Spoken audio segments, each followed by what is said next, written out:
সূরা ইব্রাহিমের 18 নম্বর আয়াত আল্লাহ বলেন, মাসালুল্লাযীনা কাফারু বিরাব্বিহিম আ'মালুহুম কারামাদিন ইশতাদ্দাত বিহির রিহু ফি ইয়াউমিন আসিফ লা ইয়াকদিরুনা মিম্মা কাসাবু আলা শাই যালিকা হুয়াদ দালালুল বাঈদ। যারা কুফরি করে, তাদের রবকে যারা অস্বীকার করে, আমালুহুম কারামাদ, তাদের আমল হলো ছাইয়ের মতো। বলেন কিসের মতো? ছাই। ইশতাদ্দাত বিহির রিহু ফি ইয়াউমিন আসিফ, যে ছাইগুলো আপনি এক জায়গায় রেখে দিয়েছেন, প্রচন্ড ঝড়ে ওই ছাইগুলা উড়িয়ে নিয়ে গেছে। এখন আপনি কি করছেন? রেখে দিয়েছেন, প্রচন্ড ঝড় বাতাস ছাইগুলা উড়িয়ে নিয়ে গেছে। বলেন এই ছাইয়ের কোনো মূল্য আছে?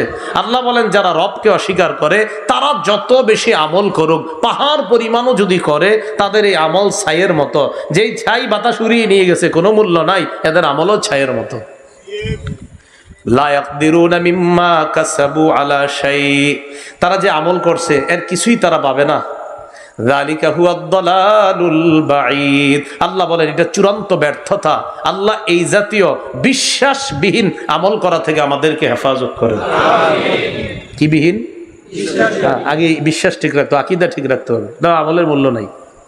এবার দেখেন, একটু আগে বলছিলাম আমল করলে মনে হবে পানি, কাছে গিয়ে দেখেন পানি না। এই আয়াতে পুরো স্পষ্ট বোঝা যাবে। সূরা ফুরকানের 23 নম্বর আয়াত। আগে বুঝেন, টিনের ঘর আসেনি আমরা এলাকায়?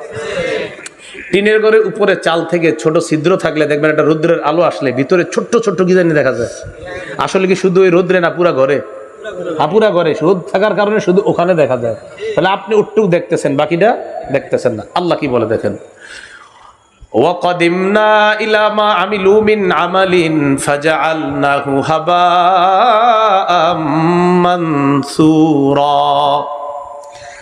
যারা ভালো ভালো কাজ করে, ঈমান নাই, বিশ্বাস ঠিক নাই, তাদের আমলের ক্ষেত্রে আমি ফয়সালা করব, তাদের আমলগুলোকে আমি উড়তে থাকা উড়ন্ত বিক্ষিপ্ত ধূলিকণার ন্যায় বানিয়ে দিব। কিয়ামতের ময়দানে এগুলা বিক্ষিপ্ত ধূলিকণার ন্যায় উড়তে থাকবে, এরা কিছুই দেখতে পাবে না। মনে হবে পানি, কাছে গিয়া পানি নাই। মনে হবে অনেক ভালো কাজ করছি, আল্লাহ কয় যা করছো সব উঠতে থাকবে, কিছুই দেখবে না।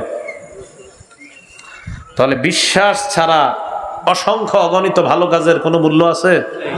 বিশ্বাস থাকতে হবে।